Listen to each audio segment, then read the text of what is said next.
O Evangelho segundo Mateus, capítulo 4, verso 1, está escrito assim: Então foi conduzido Jesus pelo Espírito ao deserto, para ser tentado pelo diabo.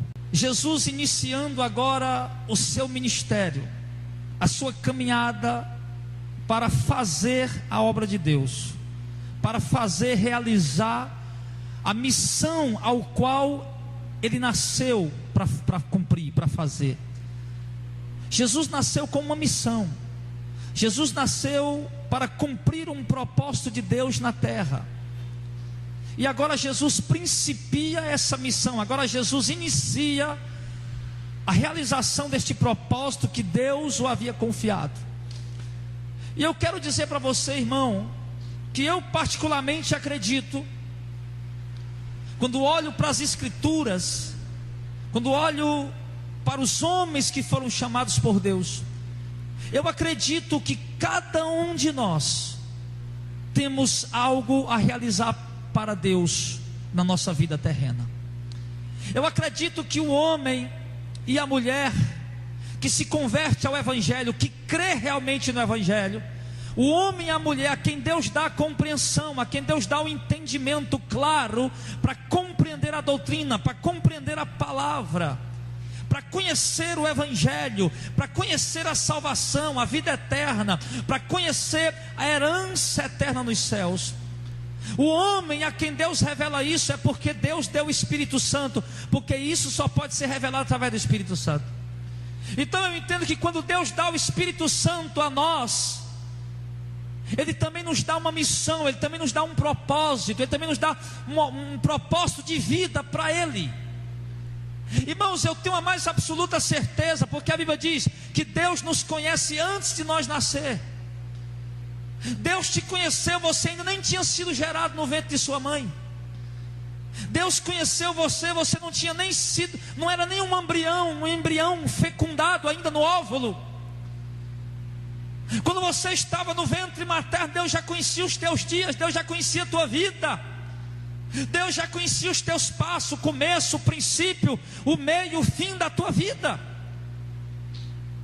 Deus já conhecia tudo e Deus conhece você. E eu quero que você entenda uma coisa essa noite: se você está aqui, se você foi chamado por Deus, se você tem o Espírito Santo e você crê na salvação, espera nessa salvação, nessa vida eterna, eu quero lhe dizer, Deus tem um propósito com você aqui nesta terra. Deus não te chamou por acaso, Deus não te chamou à toa. Você está como Jesus agora, iniciando a caminhada cristã, principiando a caminhada para cumprir o propósito para o qual Deus te gerou. E agora você está aí assentado, ouvindo esta palavra e tomando agora à noite o conhecimento de que Deus te escolheu e Deus te chamou, porque Ele tem um propósito contigo aqui nessa terra. Deus quer cumprir propósitos, Deus quer realizar coisas por teu intermédio. E no momento em que você iniciou essa caminhada, nós vamos usar esse texto aqui como uma figura. É como Jesus iniciou a caminhada naquele dia.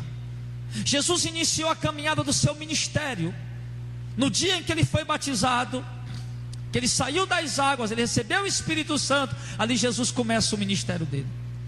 E a primeira coisa, irmão, que acontece quando Jesus começa a cumprir o propósito de Deus na vida dele, ou quando Deus começa a usar Jesus para cumprir o propósito para o qual ele nasceu, a primeira coisa que acontece, o Espírito de Deus leva Jesus para o lugar, para o deserto, para que ali naquele deserto Jesus seja tentado pelo diabo. Irmãos, eu entendo uma coisa nessa palavra, que se Deus escolheu você, e Deus tem um propósito na tua vida para Ele, um propósito na tua vida para Ele. Deus te escolheu para fazer algo para Ele. Deus quer te usar em alguma coisa para Ele. Então eu entendo uma coisa, que assim como Jesus foi conduzido pelo Espírito ao deserto, todos nós também somos conduzidos pelo Espírito também ao deserto. Não literalmente a um deserto de areia e sol quente, Mas ao deserto, irmãos, de problemas, ao deserto de adversidades, ao deserto, irmão, de escassez, ao deserto de controvérsias, ao deserto de complicações. Todos nós, quando iniciamos a caminhada com Cristo, somos levados a um deserto, irmão. Nós estamos caminhando no deserto. Você está caminhando num deserto, porque o próprio Deus te colocou ali. As lutas que você está passando, os problemas que você está vivendo, as angústias que você está tendo, seja de que ordem for, ou financeira, ou saúde, ou na família, ou no casamento, Deus te levou para o deserto, porque Deus tem propósito com o homem. Ele leva o homem para o deserto. Você está passando por deserto, porque no deserto, irmão, Deus forja o caráter do homem. No deserto, irmão, Deus trabalha a nossa vida. No deserto, irmão, Deus nos ensina a depender dEle, a confiar nele, a ter fé nele. No deserto, Deus prova a nossa fidelidade, o nosso compromisso. No deserto, Deus prova os nossos passos, a nossa conduta. No deserto, Deus vai nos provando a nossa vida. Você tem um chamado de Deus. Deus está levando você pelo deserto. No deserto que você está passando, Deus está provando você. Deus está olhando para você. O diabo está te tentando. Quantas vezes o diabo já colocou alguma coisa na tua cabeça, hein, irmão, nesse deserto? Quantas vezes o diabo já colocou na tua cabeça alguma coisa, sim, contrária ao plano de Deus para a tua vida? Quantas vezes no meio do deserto, essa tribulação, tem hora que você fica com a cabeça grossa, com a cabeça quente, atribulado, dá vontade de explodir, e o diabo chega ali com a sugestão. Muitas vezes o diabo tem se achegado a você com pensamentos. Irmão, é incrível o agir de Satanás. Muitas vezes eu vejo o operar do diabo agindo contra a minha vida. Eu digo, meu Deus, é incrível. Olha o diabo, olha Satanás, olha o que ele está fazendo. É incrível, irmão, é incrível. Como ele manipula pessoas, como ele manipula situações, como ele manipula circunstâncias. E é incrível como o diabo é oportunista e como ele sabe, irmão, tentar na hora certa, no momento certo. Isso nos dá um entendimento de uma coisa: que Ele está nos observando, que Ele está te observando. É por isso que Pedro diz que o diabo, nosso adversário, anda ao nosso derredor, rugindo como leão, buscando alguém para devorar. O diabo está ao nosso derredor, está ao teu derredor. Pastor, não vi e nem vai ver. Você vai ver as manobras dele, as ações dele, as manifestações dele. Você vai ouvir a voz dele, os pensamentos que ele joga na tua mente. Você vai ouvir a palavra dele, que ele usa pessoas para falar contigo, mas você não vai ver ele. Você vai ver as tentações que ele coloca na tua frente. Você vai ver as oportunidades no meio do deserto, das tribulações, das angústias, das adversidades. Você vai ver as tentações que ele coloca diante de você, as soluções que ele coloca, que ele apresenta para você nesse momento. Está atribulado com o marido dentro de casa, o diabo joga seta, deixa o marido.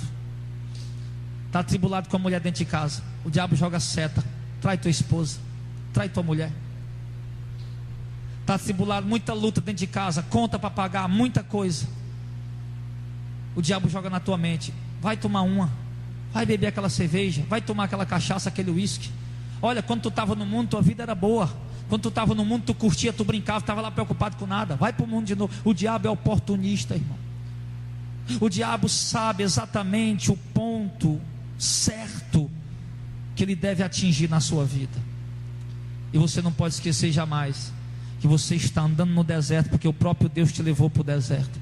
E é nesse deserto que Deus vai purificar a tua fé, e limpar você, e te santificar, e te preparar pelo Espírito Santo, pela palavra dele, para te fazer herdar o reino do céu. É nesse deserto que Deus prepara o homem. Jesus caminhou 40 dias no deserto. Jesus foi tentado pelo diabo por 3 tentações, pelo menos nós vemos aqui nesse texto. E Jesus resistiu todas as 3 tentações. 3 tentações pesadíssimas, 3 investidas brutais e sensacionais que o diabo apresentou para Jesus no deserto. Mas Jesus resistiu todas. Jesus resistiu cada uma delas. e depois saiu do deserto preparado para que Deus o usasse, para ser um instrumento na mão de Deus, como ele foi, fiel até o fim, até a morte, e morte de cruz. O deserto nos ensina, irmão, a resistir às tentações que virão pela frente. No deserto Deus nos ensina, nos prepara para suportar problemas, dificuldades, adversidades maiores que você nunca pensou em passar. Nesse deserto de hoje, Deus está te preparando para enfrentar tempestades enormes amanhã. Nesse deserto de hoje que Deus tem te levado, Ele está te preparando para resistir, para enfrentar oposições que virão gigantes amanhã contra a tua caminhada. No deserto hoje, Deus está te preparando para algo, bombardeios, perseguições contra a igreja, perseguições de morte contra a igreja, prisões, ameaças contra a igreja.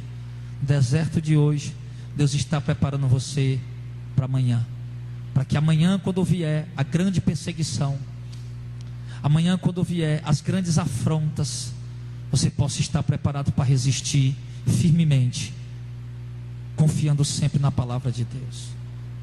Irmãos, mas algumas coisas que Deus me mostrou aqui, irmão.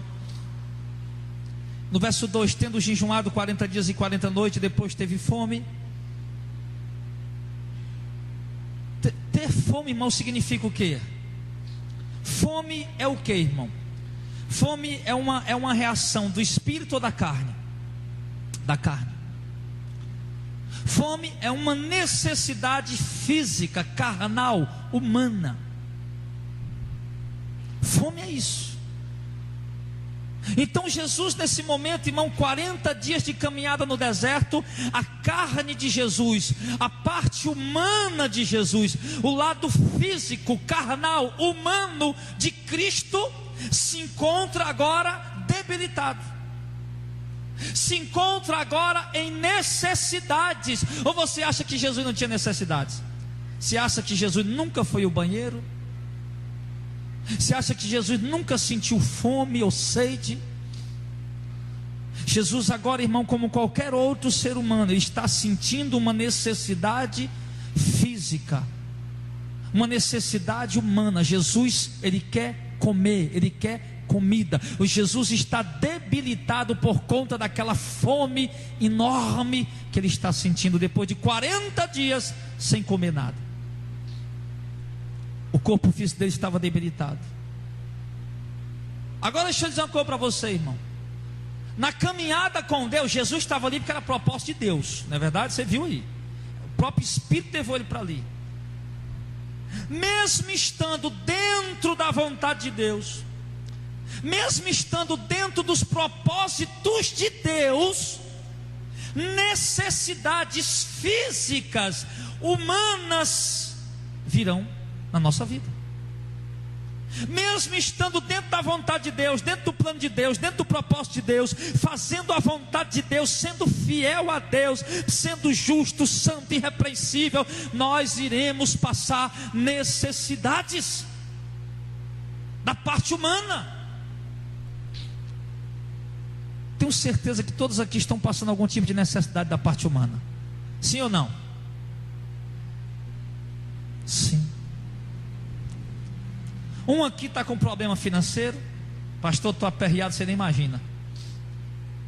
Estou endividado até o gogó.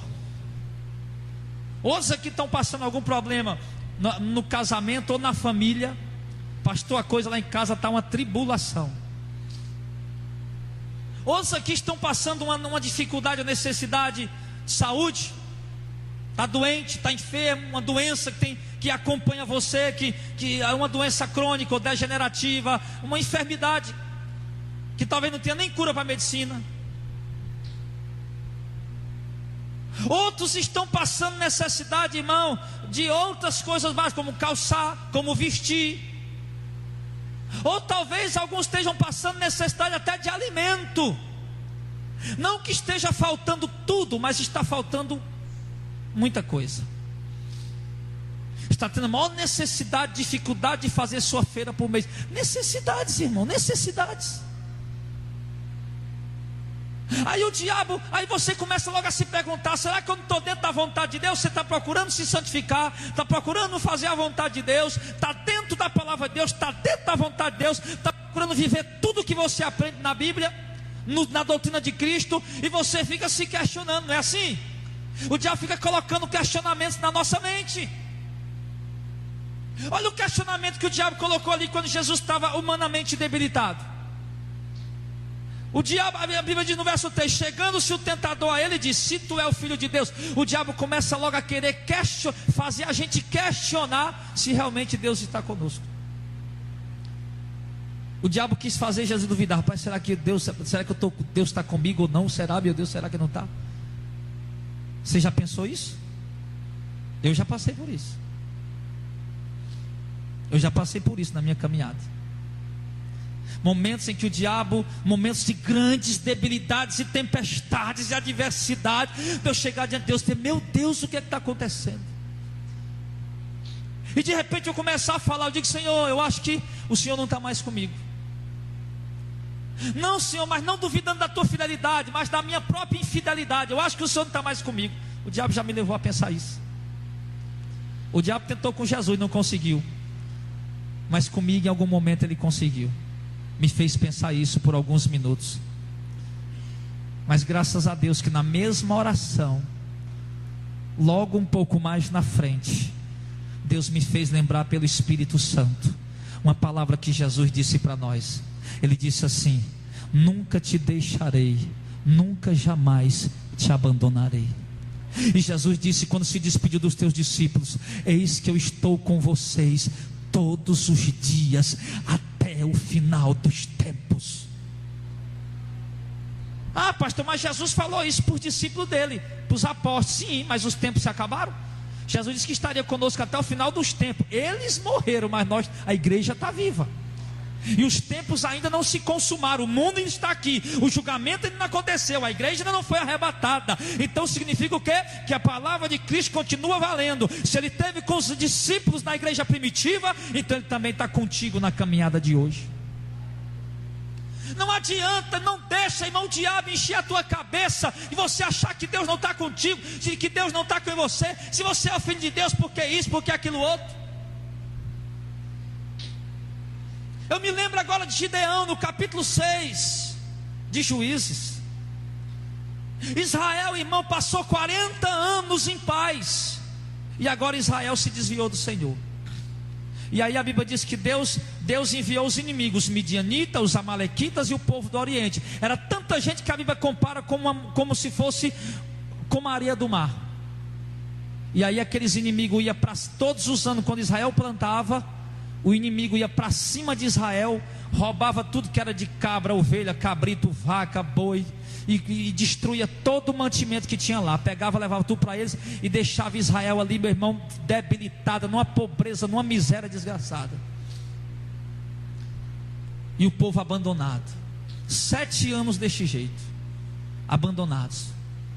E aí a Bíblia diz que um homem chamado Gideão, filho de Joás, o Abiasrita, foi malhar o trigo para poder guardar. Eles tinham que preparar o trigo para poder esconder o trigo. Ele estava malhando o trigo, batendo no trigo, malhando o trigo, preparando o trigo para poder esconder o trigo, para poder guardar o trigo dos inimigos, que os inimigos vinham roubar. Ele estava preparando para guardar. A Bíblia diz que de repente ele viu o anjo do Senhor embaixo de um carvalho, de uma árvore. E o anjo do Senhor chegou para ele e disse: ô Gideão, o Senhor é contigo, homem de valor. Sabe o que Gideão disse? Ah, meu Senhor, se o Senhor é comigo, por que está acontecendo tudo isso? E é assim, irmão, que às vezes a gente pensa. É assim que às vezes, irmão, a gente imagina. Igual Gideão, a gente olha para tanta luta, tanta adversidade, tanta tribulação, tanto problema. O inimigo está engolindo praticamente a gente vivo. E de repente você vem para o culto e escuta o pastor dizer: o Senhor é contigo. De repente você vem para o culto e escuta o pastor dizendo uma pregação: o Senhor está contigo. Você fica pensando: comigo não. Gideão perguntou: se o Senhor está comigo, por que isso está acontecendo? É porque era propósito de Deus. E não adianta questionar os desígnios de Deus, porque Gideão era um homem fiel, mas estava pagando o preço junto com os infiéis. Deus estava castigando o povo pela sua infidelidade, e até o povo que era fiel estava sofrendo por isso também. Mas Deus tinha propósito com isso. Quando o anjo disse: o Senhor está contigo, Gideão questionou, não acreditou. E ele começou a dizer: mas Senhor, como é que Deus está comigo? Cadê as maravilhas de Deus? Os nossos pais contaram que Deus abriu o mar para o povo passar. Começou a contar a história para o anjo. Deus fez muitas pragas lá no Egito, fez maravilha. E agora o que está acontecendo? Não acontece nada. E assim, irmão, às vezes acontece conosco. A gente começa a orar passando uma luta que a gente sabe que para Deus é tão pequena. E a gente começa a orar: ô Senhor, me cura disso. Ô Senhor, providencia esse dinheiro para eu poder resolver isso. Ô Senhor, faz isso, Senhor, faz aquilo. E de repente Deus não faz. Você: meu Deus, o Senhor abriu o mar para o povo passar. Meu Deus, o Senhor humilhou o faraó. O Senhor derrotou o faraó, fez 10 pragas no Egito, fez maravilha. Senhor, cadê as tuas obras no dia de hoje? Senhor, levantou tanto paralítico, fez tanto mudo falar, tanto surdo falar, fez tanto milagre, tanta obra. E cadê, Senhor, no dia de hoje? Por que é que não acontece a minha cura? Por que é que o Senhor não arranca o meu câncer, a minha doença, a minha enfermidade? Por que é que o Senhor não faz essa provisão na minha vida como o Senhor fez naquele tempo? Foi isso que Gideão fez. Começou a lembrar das maravilhas de Deus. E quando ele começou a lembrar das maravilhas de Deus, Gideão falou com o anjo, baseado na palavra de Deus, porque Gideão dizia: não, se Deus está conosco, o que é que está acontecendo isso? Olha as maravilhas que ele fez no passado. Quando Gideão falou assim, o anjo disse: vai nessa tua força, homem valente. Mas que força? Que força Gideão tinha, irmão? A força de saber de que Deus era um Deus que pode socorrer o aflito no tempo de tribulação. A força de saber de que Deus é a rocha daqueles que correm para Ele para proteger. A força de saber de que Deus é um escudo e fortaleza bem presente nas horas de tribulação. Gideão sabia disso. E quando Gideão falou essas coisas que ele sabia a respeito de Deus, o anjo disse: vai nessa tua força. E essa é onde está a nossa força, irmão, de saber de que Deus é capaz de fazer o impossível. A sua força, que o anjo disse para Gideão, não era a sua força física, porque Gideão também estava debilitado, igual os outros, mas era a sua força espiritual, de saber que o Deus a quem ele servia era um Deus todo-poderoso, que pode todas as coisas. É esse entendimento, e foi esse entendimento que deu a vitória a Jesus aqui no deserto.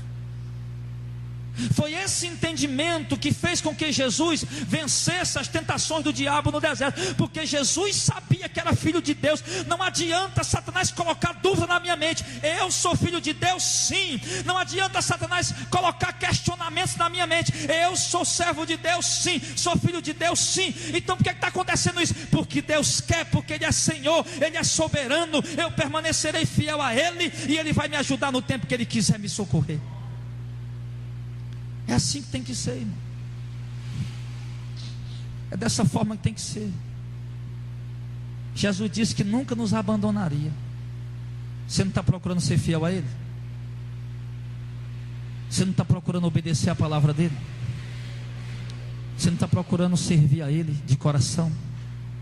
Agora, se você estiver vendo de qualquer jeito, aí realmente Jesus não está com você não.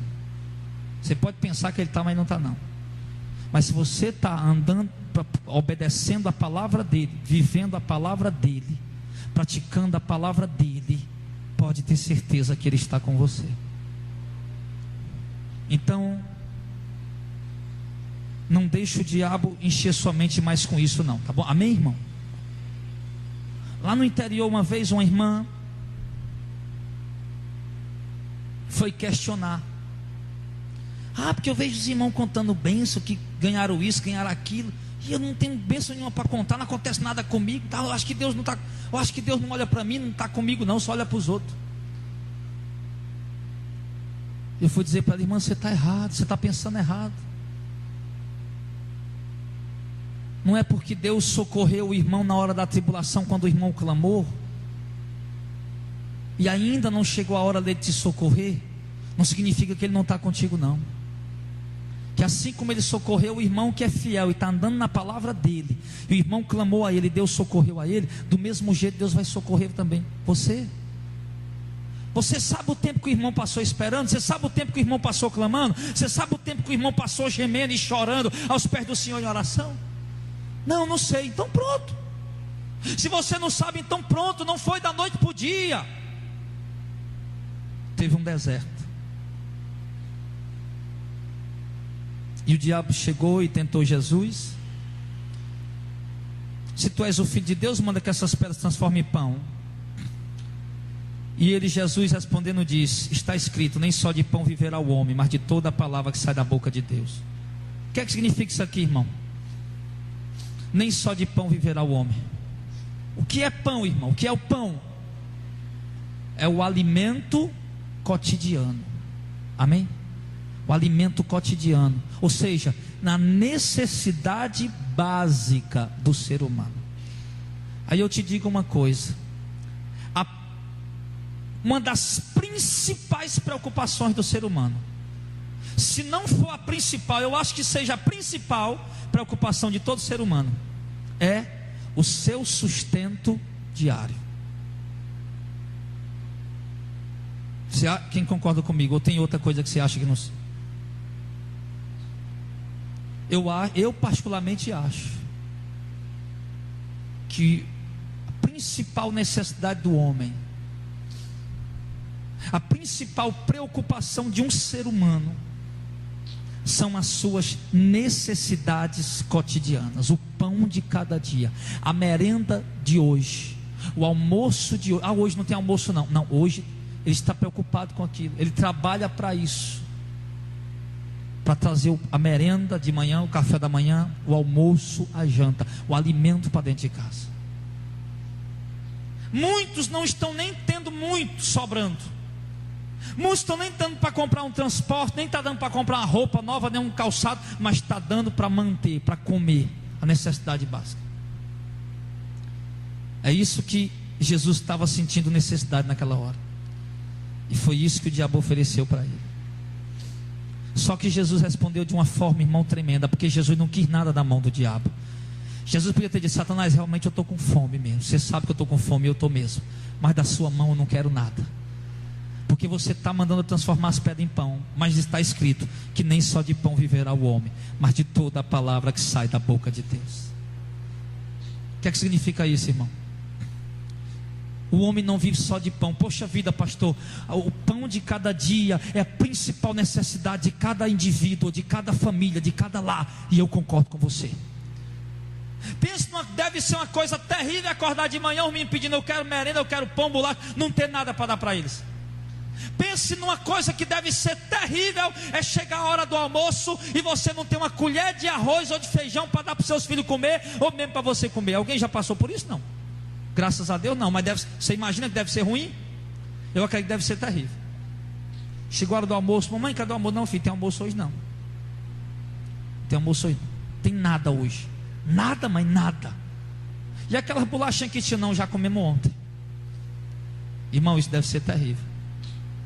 Mas Jesus, Ele coloca a palavra de Deus acima de tudo, porque Ele chega a dizer que não é só de pão que o homem vive, mas de toda a palavra que sai da boca de Deus. Ou seja, a sua vida não depende do pão cotidiano que você tem, o sustento da tua casa. Eu não quero que falte na minha casa, está repreendido em nome de Jesus. Mas a nossa vida não depende disso. A nossa vida depende de toda a palavra que sai da boca de Deus.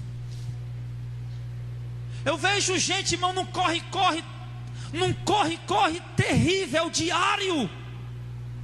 Gente que não tem sossego, acorda 6 horas da manhã e pega no trabalho 7 horas da manhã e mal para almoçar. Quando está almoçando, de repente, opa, não, está comendo, mal terminou de comer, já tem que levantar, já tem que ir correndo atrás, chega em casa 7 horas da noite, 8, 9, 10 horas da noite, meu irmão, para ganhar o pão de cada dia. Jesus está dizendo aqui, não vale a pena, porque o homem não vive só de pão, mas de toda a palavra que sai da boca de Deus. Não, pastor, mas eu preciso. Eu sei que você precisa, mas você precisa também da palavra que sai da boca de Deus. Porque esse tipo de vida que você está vivendo aí, meu filho, só correndo atrás do pão, você não está tendo tempo para a palavra que sai da boca de Deus. Então você não está tendo vida. Porque a vida do homem não depende apenas do que ele come, nem só de pão. Ou seja, Jesus está dizendo aqui, ó pessoal, o homem não vive só de pão não. Você está uma cegueira tão desesperada para correr atrás, para ganhar dinheiro, para colocar o pão na sua mesa. Jesus está dizendo, o homem não vive só de pão não, pessoal. Ou seja, você não pode dedicar a sua vida apenas para ganhar o seu pão. Você não pode dedicar a sua vida apenas para conquistar os recursos para comprar o seu pão. Porque o homem não vive só do pão.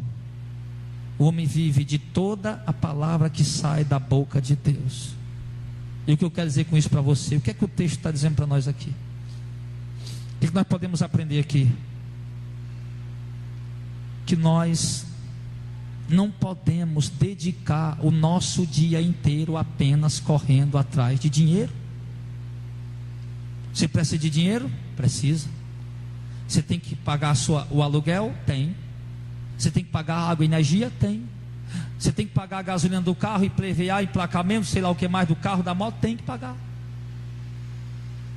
Você tem que comprar roupa para seus filhos, para sua esposa, para você? Tem. Você tem que ir no mercantil todos os meses, no supermercado, e fazer a sua feira, comprar o seu mercantil? Tem. Você precisa de dinheiro. Você precisa trabalhar. Jesus não está dizendo aqui como tem que parar de trabalhar. Jesus está dizendo que o homem não depende só disso. O homem não pode dedicar a sua vida apenas a isso. É isso que Jesus está dizendo. Não só de pão viverá o homem. Você não pode dedicar a sua vida apenas ao ganho do seu pão. Você tem que dedicar a sua vida também a toda a palavra de Deus. Trabalhe. Mas no seu trabalho mesmo, na hora de folga, pastor, eu trabalho o dia inteiro. Eu pego de 8 da manhã até as 6 da tarde. Sim, você tem a hora do almoço? Tenho. Quanto tempo é? 1 hora de almoço. Pronto, almoce. Procure um lugar reservado e vá ler a Bíblia e orar.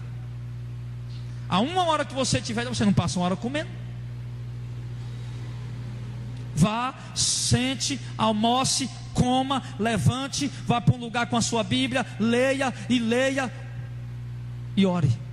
E depois vá praticar. O que dá vida para nós, irmão. Nós não podemos dedicar a nossa vida apenas à palavra de Deus. Irmãos, eu sempre digo isso aqui, é um perigo muito grande, é um perigo muito grande. Eu prego isso aqui desde lá da outra igreja, sim, sempre vou pregar, sempre. Porque nós não podemos jamais, irmão, trocar a nossa comunhão com Deus, a nossa vida com Deus, a nossa intimidade com Deus, o alimento da palavra de Deus, o fortalecimento de uma vida de oração, por uma hora extra no trabalho. Claro, isso acontecer eventualmente, tudo bem, mas se virar rotina, ao ponto de matar a tua vida de oração, ao ponto de matar a tua comunhão com Deus, então, meu irmão, aí você tem que fazer alguma coisa.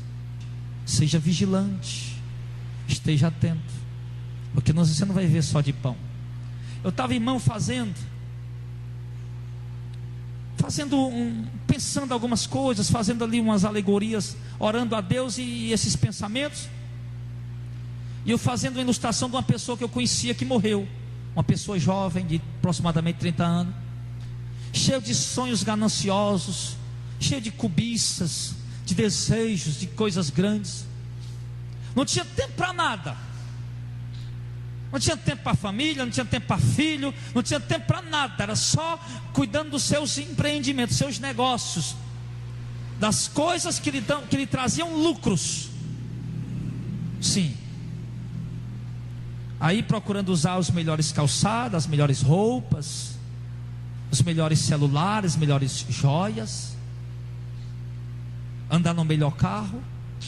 E de repente, no momento, essa pessoa do nada morreu.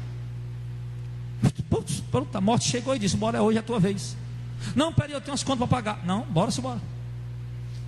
Oh, não, peraí, eu não posso ir agora não, tem uns meninos aqui, eu tenho um comércio. Não, vamos embora. Aí eu estava vendo, a pessoa morreu, não levou a chave do carro bom que andava, não levou as joias boas que usava, não levou os calçados bons que comprava, nem as roupas boas de marca que possuía. Não levou nada. Está apenas lá o corpo dentro do caixão e mais absolutamente nada. E aí eu fazendo essa oração a Deus e perguntando: meu Deus, para que dedicar a vida a correr atrás disso, se uma hora dessa a morte nos leva e pronto? Você está entendendo, irmão, o que eu estou dizendo? Amém? Está entendendo? Está lá, o corpo está lá no caixão. Agora tem tempo para tudo, mas não pode mais fazer nada. Chega lá no corpo lá: ô fulano, levanta aí, vamos cuidar das coisas. Não pode mais. Tempo agora tem de sobra, mas o corpo está lá inanimado, porque o espírito já saiu dele. E se tiver ido para o paraíso, está lá: meu Deus, que lugar maravilhoso. Ah, Senhor, era para me ter vindo, era logo para cá. Aquilo lá valia nada. Meu Deus, que glória, que glória. Se tiver no inferno, está lá em tormento. Ai, meu Deus, como é que eu dediquei a minha vida a tudo aquilo? Senhor, me dá uma chance, eu quero voltar lá para a terra, para me seguir o evangelho, para me orar, para me ler Bíblia, para me obedecer a palavra, para me ser santo. Me dá uma chance, eu estou queimando nesse fogo do inferno. Deixa eu voltar, Senhor. Eu não quero mais saber de nada a não ser de seguir o Senhor. Se estiver no inferno é assim. Então, irmão, para que dedicar a vida inteira correndo atrás do pão, se o homem não vive só de pão, mas de toda a palavra que sai da boca de Deus? Assim como você se preocupa em correr atrás do pão, dobre a sua preocupação em correr atrás da palavra de Deus, em aprender, em ler, ter comunhão com ela e em viver. E a segunda coisa que o diabo tentou Jesus foi: levou Jesus, verso 5, transportou Jesus à cidade santa, colocou ele sobre o pináculo do templo e disse para ele: se tu é o filho de Deus, mais uma vez o diabo diz: se tu é o filho de Deus, lança-te daqui abaixo, porque está escrito. Irmão, uma coisa que me chama a atenção aqui, antes de continuar, é que todas as três tentações do diabo, aqui, verso 3, verso 6 e no verso 9, a tentação é através da palavra. O diabo, e diz assim o texto, ó, e disse-lhe, quer dizer, e disse-lhe o diabo, ou seja, o diabo disse para ele. Todas as tentações foram através da palavra, através de sugestões, através da palavra, a palavra que ensina, que orienta, que instiga o homem. Às vezes o cara não está nem com muita vontade de fazer uma coisa, alguém diz: vai lá rapaz, faz, o cara acaba fazendo. A palavra. Então o diabo disse para Jesus: se tu é o filho de Deus, mais uma vez colocando em questionamento aqui se Deus estava com ele ou não. O diabo manda Jesus pular do pináculo do templo, porque está escrito que os anjos vão sustentar ele. E Jesus vai dizer assim: mas também está escrito: não tentará o Senhor teu Deus. O que é que eu vejo nesse versículo hoje para passar para vocês, irmão? O que é que eu vejo nesse versículo hoje? Claro que nós podemos ver várias coisas nesse versículo, mas nós podemos ver algo hoje interessante que eu quero trazer para vocês. Um confronto entre a própria palavra de Deus, a Derlane usando a palavra de Deus para me dizer uma coisa, e eu usando a palavra de Deus para contradizer o que ela está dizendo. Está vendo aí? O diabo usando a palavra de Deus para dizer: Jesus, pula daí, porque está escrito que os anjos vão te segurar. E Jesus usando a palavra de Deus para dizer: não, Satanás, mas também está escrito. Não tentará o Senhor teu Deus. Então o que é que nós vemos aqui agora nessa hora, irmão? Nós temos ouvido muitas pessoas falar em nome de Deus, pregar em nome de Deus, usar versículos bíblicos. Nós somos bombardeados diariamente na mídia, na TV, no rádio, na internet, por mensagens e pregações de pessoas usando a palavra de Deus. Mas se eu for daquele tipo de crente que me preocupo só em buscar o pão de cada dia e não me preocupo com toda a palavra de Deus, certamente eu vou engolir tudo que trouxer para mim em nome de Deus. Mas se eu for aquele tipo de crente que trabalho, que procuro o pão de cada dia, sim, mas eu sei que nem só de pão vive o homem, mas toda a palavra de Deus, e eu me dedico também a aprender a palavra, estudar a palavra, sim, em analisar a palavra e viver a palavra. Quando o diabo chegar usando a palavra para me contrariar, eu vou dizer, eu conheço a palavra, eu vou dizer para ele: Satanás, você está dizendo isso aí, mas também está escrito. Você vai saber se defender. Então o conhecimento da palavra, irmão, nos leva a fazer a coisa certa, para não contrariar a doutrina de Deus. Ah, está escrito, é mesmo, quem prega o evangelho vive o evangelho, é mesmo, quem prega o evangelho vive o evangelho. Então está aqui meu CD, compra aqui, irmão, compre, está escrito, é mesmo, está escrito. Mas e a outra parte? Que Jesus disse, não vale? Que quem prega o evangelho viva do evangelho, o obreiro diz seu salário, mas que também deveria ter sido dado de graça o que recebeu de graça. Então como é que acerta esse negócio, pastor? Estudando a Bíblia. Olha a forma como os obreiros e missionários e evangelistas e pastores sobreviviam naquele tempo. Como era? Vamos estudar. Se eu conhecer a palavra que sai da boca de Deus, eu vou saber o que é. No meio desse questionamento, eu vou saber o que é certo. Nenhum deles vendia, a igreja sustentava eles. Pronto. Então, irmãos, eu vejo aqui um confronto da palavra. Sabe, às vezes, quando a própria palavra de Deus, você está lendo a palavra de Deus e ela começa a te confrontar, começa a confrontar ideias, começa a confrontar pensamentos. Então você tem, irmão, que mergulhar, que se aprofundar no conhecimento bíblico. Nós temos que estudar a Bíblia. Nós vemos, irmão, tem muita pouca gente estudando a Bíblia. Tem muitos poucos de nós, irmão, que pegam a Bíblia diariamente, um papelzinho ali, e vão ali investigar, vão ler aqui um texto, deixa eu ver esse texto, não, esse texto está dizendo isso, deixa eu pesquisar aqui, isso, aquilo, outro, tal, aí realmente, e você vai chegar ali um ponto, realmente de acordo com a doutrina.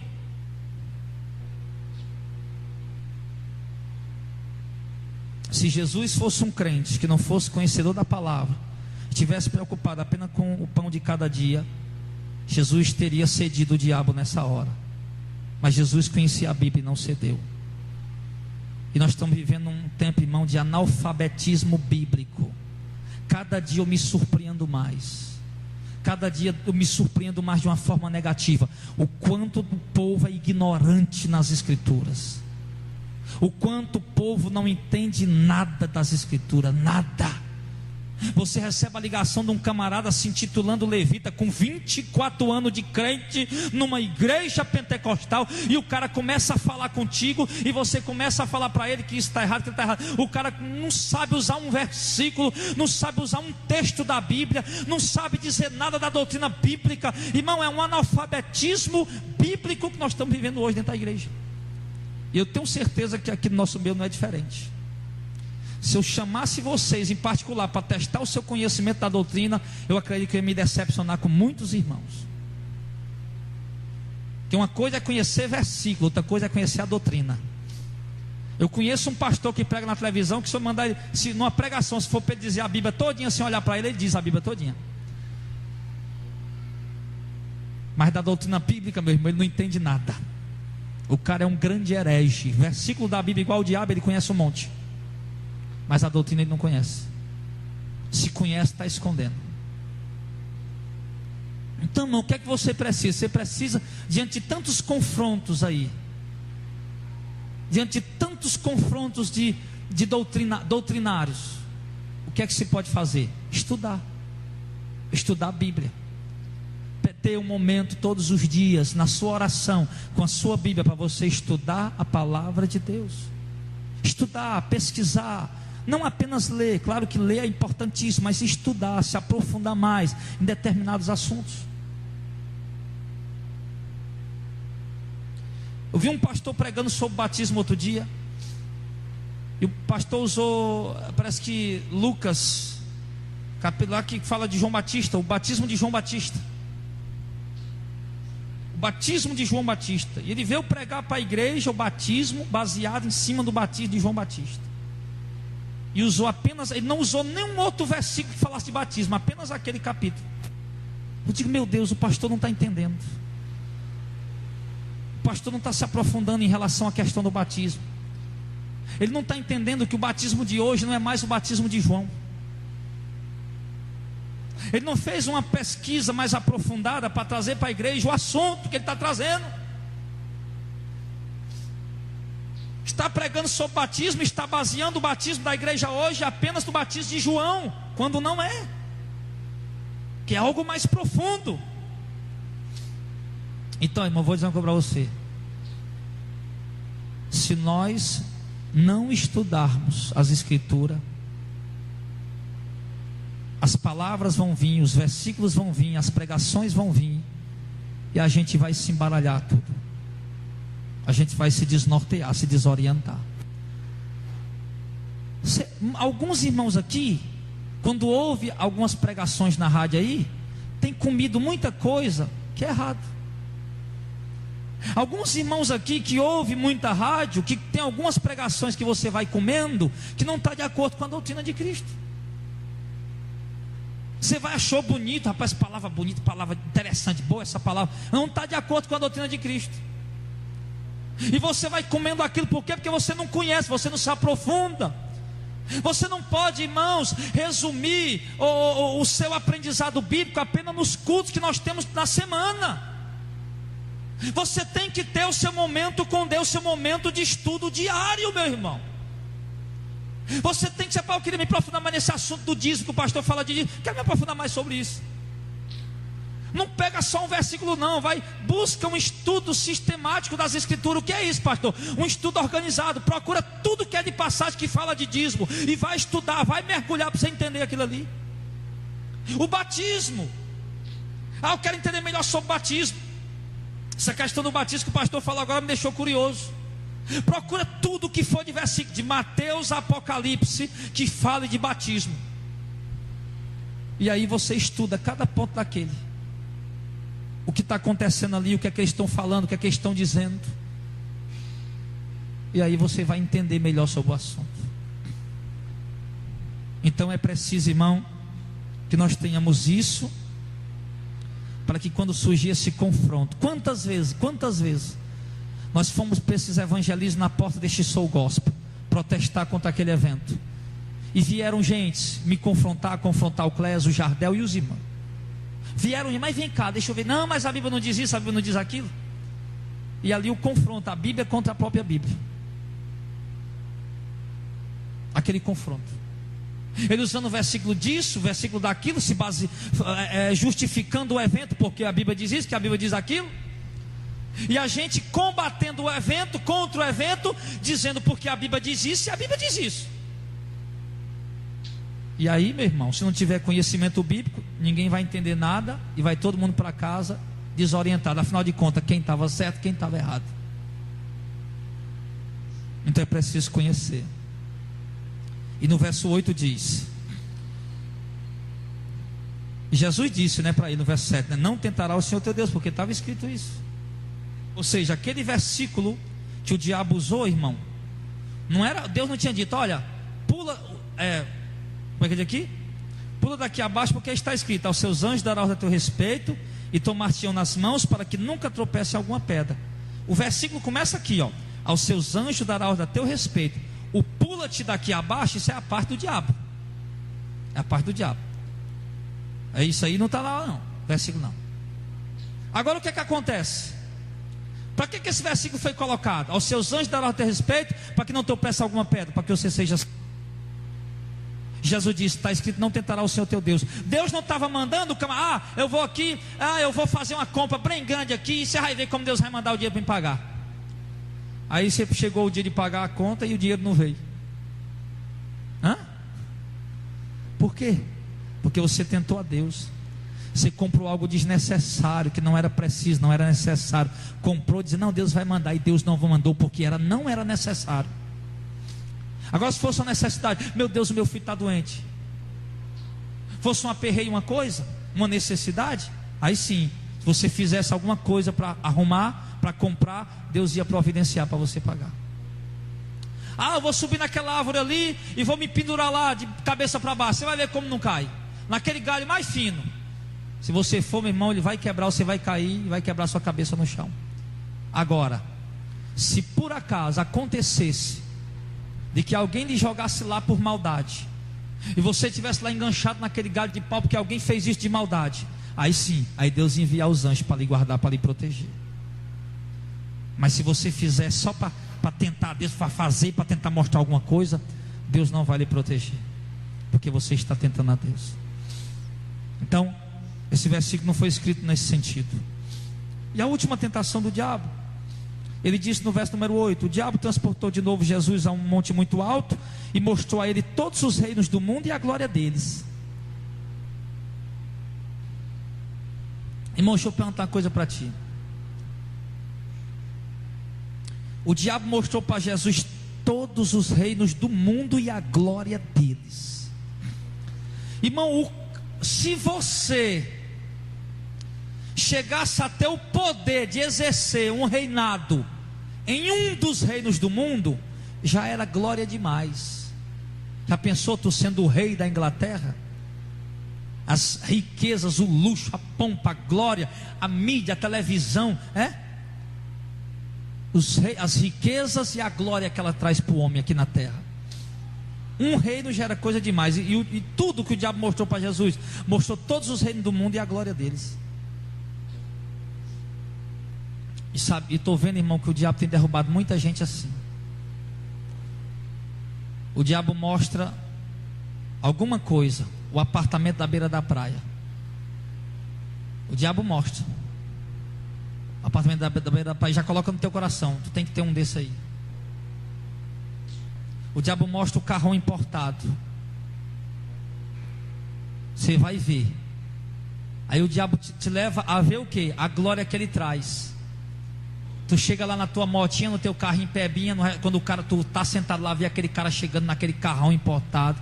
Você vê o cara descendo com as melhores roupas, as melhores joias, mas a esposa dele, e os garçons tudo atendendo, todo mundo olhando para eles. Aí o diabo já coloca ali na tua cabeça, tu tem que ter isso aí também.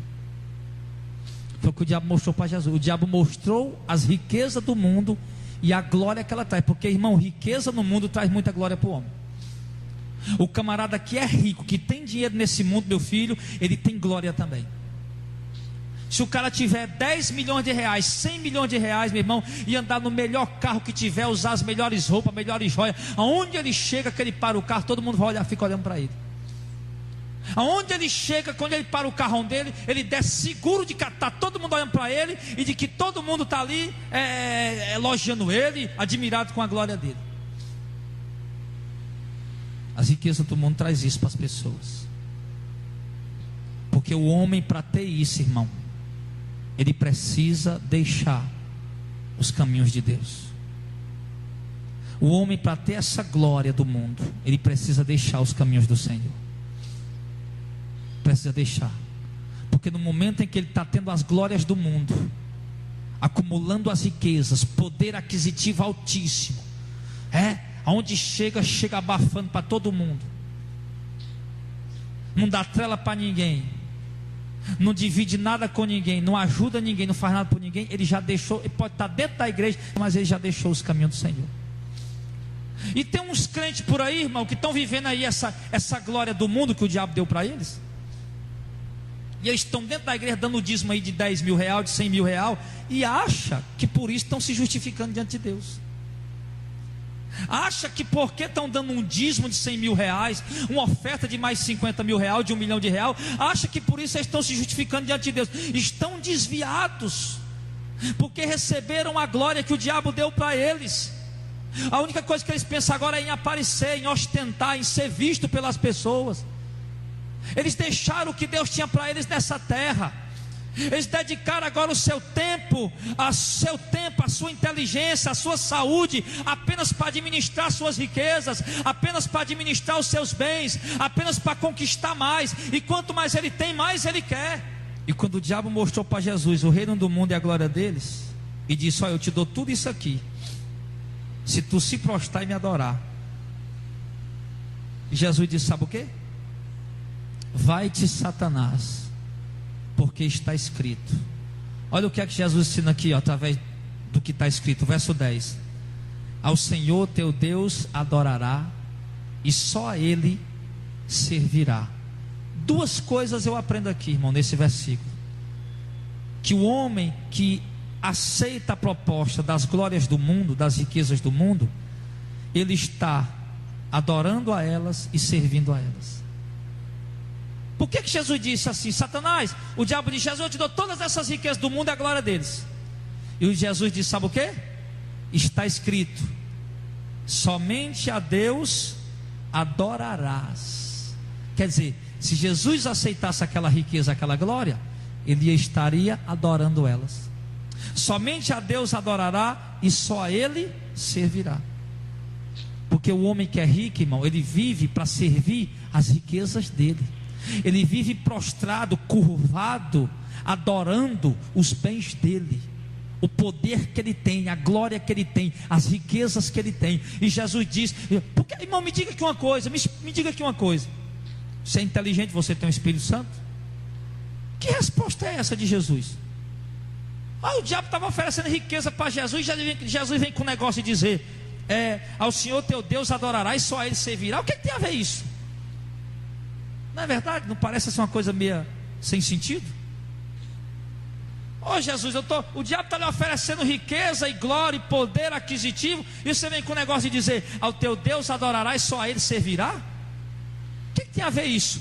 Porque o homem que se inclina para riquezas, ele está adorando a ela e servindo a ela. Por isso Jesus respondeu dessa forma.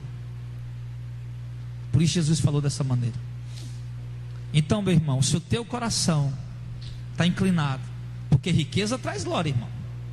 Riqueza é diferente do pãozinho de cada dia. Comendo o pãozinho de cada dia, não tem ninguém que olhe para você, não. Mas se você tiver riqueza, todo mundo vai olhar para você e lhe aplaudir.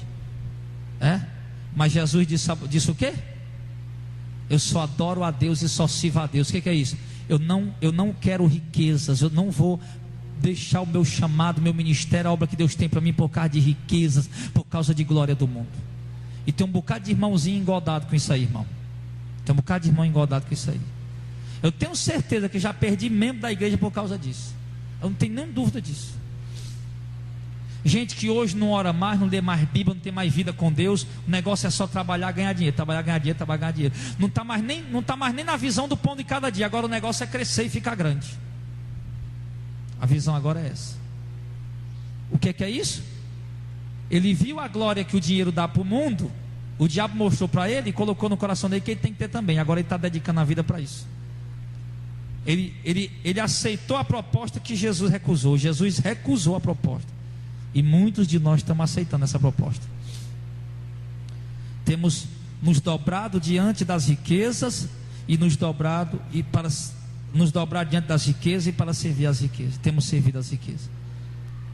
Tem pessoas que têm vivido assim. Então, a Bíblia diz que Jesus resistiu a essa tentação. E quando Jesus resistiu à tentação, o diabo deixou e chegaram os anjos e o serviram. Pastor, mas eu vou rejeitar o pão. Tudo bem, pastor, estou vendo aí, pastor, aquela proposta que estão me dando lá, realmente não é de Deus não, pastor, mas eu não posso perder não, pastor, porque eu estou desempregado e estou precisando. Irmão, Deus está te abrindo o olho aqui, irmão. Pastor, mas eu fui promovido, agora eu vou ganhar tanto dinheiro, pastor. Vou ganhar tanto dinheiro, pastor, vou ficar tão rico agora, pastor, meu dízimo vai ser de 10 mil reais. Mas pastor, tem um problema, eu não posso mais fazer isso, mas fazer aquilo. Pastor, mal tempo para orar eu vou ter. Meu irmão, foge desse negócio quanto é tempo. Sai daí. Mas pastor, eu precisa do que vem do diabo, você não precisa de nada. Pastor, e se eu não ficar rico, ficar pobre? Jesus continuou. Mas a Bíblia diz que quando Jesus rejeitou as propostas do diabo, o pão que o diabo deu para ele comer, as riquezas que o diabo ofereceu para ele, e sim, a Bíblia diz que o diabo foi embora e os anjos chegaram e serviram a Jesus. O que é isso? E você vai resistir o pão que o diabo está lhe dando. Você vai resistir a glória e a riqueza que o diabo está lhe dando. Mas Deus tem anjos para enviar, para servir você. Quando você resistir à tentação, a provisão de Deus vai chegar na tua casa. Quando você resistir à tentação, a provisão de Deus vai chegar na tua mesa. Quando você resistir à tentação, a provisão de Deus vai chegar na tua família. Vai chegar. Deus vai enviar os anjos com a provisão financeira que você está precisando, com a provisão do seu sustento que você está precisando, com o seu transporte que você está precisando, com a sua casa que você está precisando. Se ele não mandar a casa, ele vai mandar o dia do aluguel. Deus vai chegar com a provisão. Você tem que ser fiel a Deus hoje. Não aceite proposta que for para lhe tirar da presença de Deus. Não aceite proposta que for para afastar você do plano que Deus tem para a tua vida. Não aceite proposta, irmão, para lhe esfriar nos caminhos de Deus, para apagar a lâmpada de Deus está acesa na sua vida. Não vem de Deus, é do diabo. Pode ser as melhores propostas. As 3 propostas que o diabo deu aqui foram as 3 melhores propostas que um homem pode receber na vida, mas foi o diabo que ofereceu para matar a vida espiritual de Jesus.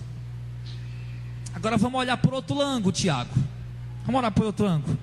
Se Jesus aceita tudinha, opa, pedra se transforma em pão. Opa, agora tem aqui uma bacia cheia de pão. Jesus com a bacia, com um alforje ali, não? Pendurado nas costas ali, cheio de pão. Aí agora, pula aí Jesus, pula, vou pular, pulou. Agora todo mundo, Jesus, aplaudindo Jesus. Capaz, que homem, esse aqui é o homem. Ficou famoso, olha aí o que ele fez, ele pulou e os anjos seguraram ele. Jesus agora com a bacia cheia de pão, pendurado na cintura, e os homens tudo aplaudindo ele. E as riquezas, Jesus? Eu quero sim, pode me dar, me dê as riquezas. Cheio de relógio de ouro, relógio de 50 mil reais, de 20 mil. Jesus agora mora na mansão na beira da praia. Pão não falta mais, não é só esse pãozinho da padaria não, irmão. É coisa do bom e do melhor. Fama, meu irmão, sobrando, por causa dele ter pulado e os anjos ter segurado ele. Todo dia tem repórter lá na porta dele, sim, tirando foto, jogando na internet, na televisão, em todo lugar. Jesus agora está rico, famoso, e com o pão ali do bom e do melhor, caviar e sei lá o que mais. Porém, a sua vida espiritual apagada. Você está entendendo a mensagem, irmão? O final da mensagem, amém? Jesus agora tem tudo: o carro importado, a mansão na beira da praia, luxo, riqueza, poder, comida a fartar de todo jeito, fama, todo mundo querendo tirar foto com ele para jogar nas redes sociais. A Rede Globo está lá, a Record está lá, o que mais? Não, a Record não pode filmar, a Record só pode filmar os outros lá, né? Nem Jesus eles iam filmar, com certeza. Aí, Jesus tem tudo agora. Mas, e a vida espiritual? E o plano que Deus tinha para ele? E a obra? E o chamado de Deus? Não, pastor, mas Deus entende. Olha aqui como eu estou bem agora. Rejeite tudo como Jesus rejeitou. Renuncie tudo como Jesus renunciou. Uma vida, irmão, uma vida pobre aqui na terra, irmão, não é sinônimo de maldição de Deus, não. Se for para você ter carro se matando, meu irmão, para abandonar os caminhos de Deus, ande a pé. Se for para você comer do bom e do melhor, picanha, sei lá o que mais, do bom e do melhor, para poder matar sua comunhão com Deus, coma feijão com farinha todo dia. Se for para você ter fama, mas desviado da palavra de Deus, dos caminhos de Deus, fora do propósito de Deus, meu filho, fique escondido, seja anônimo, mas não tenha nada disso, mas tenha a presença de Deus na tua vida, que essa é a principal. Tenha a comunhão de Deus na tua vida, ela sobrepuja as riquezas, a fama e o melhor alimento dessa terra. A comunhão com Deus, a presença de Deus e a vida eterna sobrepuja tudo isso. Não troque o chamado de Deus para a tua vida por aplausos, por elogios, por dinheiro. Não troque. Não troque. Não troque o ministério simples que você tem. Eu estava dizendo outro dia, nosso ministério ainda é tão pequenininho, tem tão pouca gente. Diga, meu irmão. Sim, mas deixa eu perguntar algo para ti. Qualquer um que aceitaria o que eu vou dizer aqui. Deus chegasse lá: ô Jardel, meu servo, deixa tudo que você tem aí para poder ir dirigir uma obra lá em Fortaleza. Vai lá, tem 10 mil crentes. Eu chego ali, uma igreja com 10 mil crentes. Eita Jesus, oh! Não precisava de fé para isso, irmão. Não precisava de fé a pegar tudo feito e pronto. A nossa fé, a minha fé e a fé de vocês está na nossa perseverança em continuar servindo a Deus. Pastor, mas as igrejas estão tudo crescendo, só nós que somos pequenos. Mas olha o que nós pregamos e olha porque eles estão pregando. Pastor, as igrejas estão tudo grande. Pastor, é gente demais. Fizeram um evento, pastor, tinha lá um cantor, um pregador, sei lá o que mais. Pastor, tinha 10 mil pessoas, 50, pastor, 50 mil, pastor, que coisa extraordinária. Era. Olha porque eles estão pregando. E olha o que nós estamos pregando, e você vai ver o porquê. Que adianta ter tudo aquilo e não ter a presença e a comunhão de Deus? Que adianta ter tudo aquilo e não estar servindo a Deus?